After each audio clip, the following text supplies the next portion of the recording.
మీ business ఏదైనా మీ ఊర్లో promotion చేయాలంటే అది సుమన్ టీవీతోనే సాధ్యం. ఇప్పుడే సంప్రదించండి.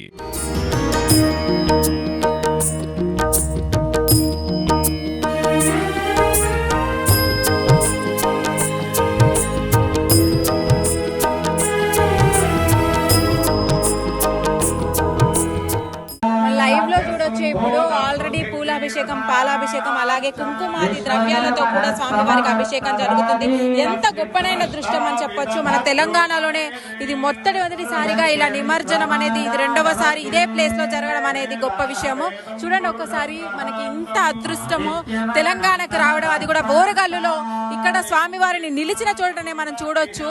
సాక్షాత్తు స్వామివారు కూర్చుంటే అభిషేకం జరుగుతున్నట్టుగా చాలా స్పష్టంగా ఉండిందని చెప్పాలి. మనం చూడొచ్చు, ఇప్పుడే నీళ్లతో మొదలు పెట్టారు.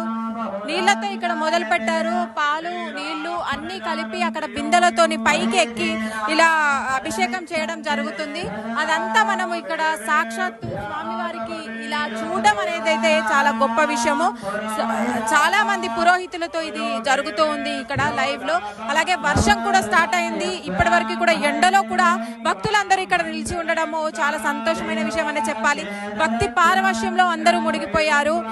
ఇది మనకి మహాభాగ్యం అనే చెప్పొచ్చు. మరికొద్ది సేపట్లో నిమజ్జనం అనేది మొదలైపోతుంది. అంటే ఇప్పుడు పైన ఫార్మాలిటీ ప్రకారంగా స్టార్ట్ చేసిన నిమజ్జనము కొద్దిసేపట్లోనే వాటర్ ట్యాంక్లే కానీ, ఫైర్ వాల్ తో కానీ, ఆ పైపుల ద్వారా అక్కడ లైవ్ లో నిచ్చెనతో సహా పైపులను ఏర్పాటు చేయడం జరిగింది. ఆ పైపుల ద్వారా వాటర్ అనేవి సప్లై అవుతాయి. విగ్రహం వరకు కూడా వాటర్ అనేవి సప్లై అవుతాయి.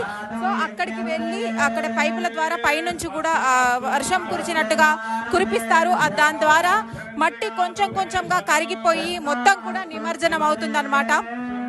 సో విగ్రహం భారీ ఎత్తు కాబట్టి 45 ఫీట్లు ఉంటుంది కాబట్టి అనేక జాగ్రత్తలు ఇక్కడ తీసుకోవడం జరిగింది. ఎందుకంటే చిన్నపిల్లల దగ్గర నుంచి పెద్దవాళ్ళ వరకు ప్రతి ఒక్కరు కూడా ఇక్కడ భక్తులందరూ ఉండడం వల్ల తగిన జాగ్రత్తలు తీసుకునేలాగా, అలాగే సేఫ్టీ వైజ్ గా కూడా అధికారులందరూ కూడా ఇక్కడికి చేరడం జరిగింది. అన్ని డిపార్ట్మెంట్స్ వాళ్ళు కూడా అనేక జాగ్రత్తలు తీసుకొని మరి ఇక్కడికి రావడం జరిగింది అనమాట. సో భక్తులందరూ కూడా వెయిట్ చేస్తున్నారు ఒక ఘట్టం కోసము.